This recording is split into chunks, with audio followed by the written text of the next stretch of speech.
తమన్నా నటిస్తున్న most anticipated movie వదలా 2 అయితే release అయిపోయింది.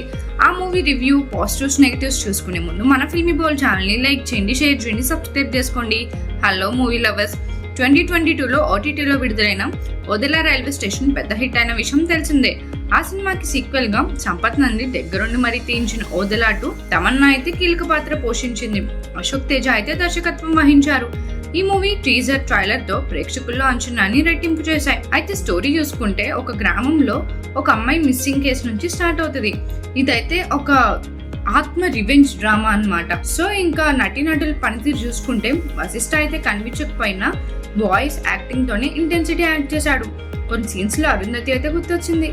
క్లైమాక్స్ లో తన నటన, డైలాగ్ డెలివరీ ఆకట్టుకున్నాయి. అయితే తమన్నా కూడా తనలోని కొత్త యాంగిల్ ప్రేక్షకులకు పరిచయం చేయాలనుకుంది, కానీ కొంచెమే సక్సెస్ అయింది. హెబా పటేల్ ఉన్న కొన్ని సన్నివేశాలు అయితే పెద్దగా ఇంపాక్ట్ పడలేదు. మిగిలిన క్యారెక్టర్స్ అందరూ వాళ్ళ పాత్రకు న్యాయం చేశారు. ఇక విఎఫ్ఎక్స్, సిజిఐ, ఆర్ట్ డిపార్ట్మెంట్ వీళ్ళైతే మెచ్చుకోవాలి. బడ్జెట్ ఉన్నంత స్థాయిలో అయితే సినిమాకి మంచి అవుట్పుట్ ఇచ్చారు. సౌందర్య రాజన్ సినిమాటోగ్రఫీ కూడా బాగుంది.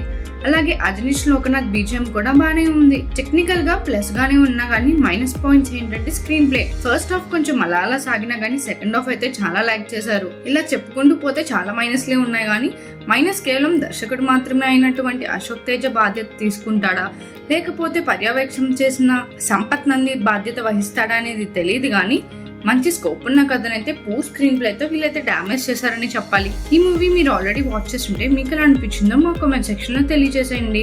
సో ఓవరాల్ గా చూసుకుంటే దెయ్యానికి దైవానికి మధ్య యుద్ధం అన్నట్టు చూపించారు, కానీ అదైతే అంత వర్కౌట్ కాలేదని అనిపించింది. మ్యూజిక్ కూడా మ్యాజికల్ గా ఎలాంటి ఇంపాక్ట్ చూపించలేకపోయింది. ఈ మూవీకి మా ఫిల్మీ బౌల్ రేటింగ్ వచ్చేసి 1.5/5. మరిన్ని మూవీ అప్డేట్స్ కోసం, ఫిల్మ్ రివ్యూస్ కోసం ఫాలో అవుతూ ఉండండి ఫిల్మీ బౌల్.